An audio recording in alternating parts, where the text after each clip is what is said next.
আজকে তোমাদের সাথে শেয়ার করব আমার বাড়ির ঠাকুরের কিছু সোনার উপর গয়না।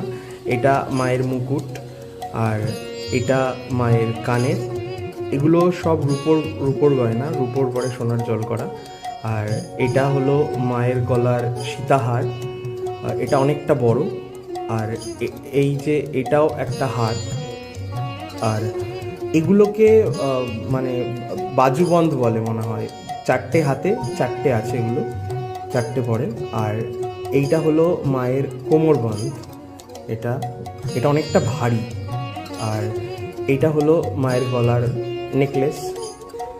আর এইগুলো নিয়ে একটা ঘটনা আছে। এটা হলো মুকুটটা আমি মহাদেবের মাথার জন্য এনেছিলাম, কিন্তু মহাদেবের জটার সঙ্গে মানাচ্ছিল না, তো আমি সাইড দুটো কেটে এরকমভাবে মায়ের কান বানিয়ে দিয়েছি। আর পেছনে আমি একটু টিন, ওই লোহার গুনে তার আঠা দিয়ে লাগিয়ে দিয়েছি, তাড়াহুড়ো সেই সময় ছিল না।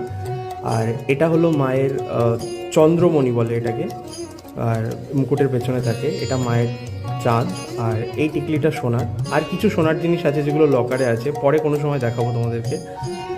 আর এটা হলো মায়ের হাতের চুড়ি, চার হাতে চারটে চুড়ি। আর এখানে আছে মায়ের ওই নথ আর টায়রা টিকলি। এইটা হলো নথ, আর এইটা হলো ওই টায়রা টিকলি।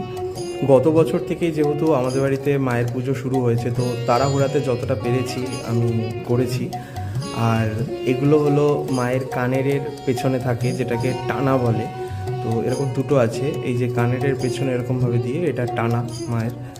আমি মায়ের এই সমস্ত গয়না নবদ্বীপের অশ্বিনী গোল্ড এম্পোরিয়াম থেকে নিয়েছিলাম।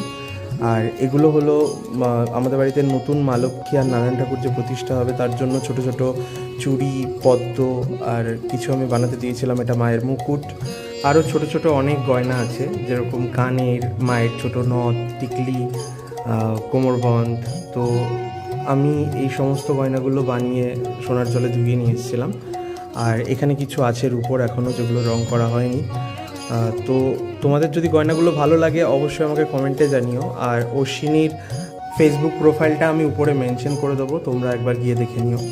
আর ভিডিওটা ভালো লাগলে লাইক, শেয়ার, কমেন্ট অবশ্যই করে দিও।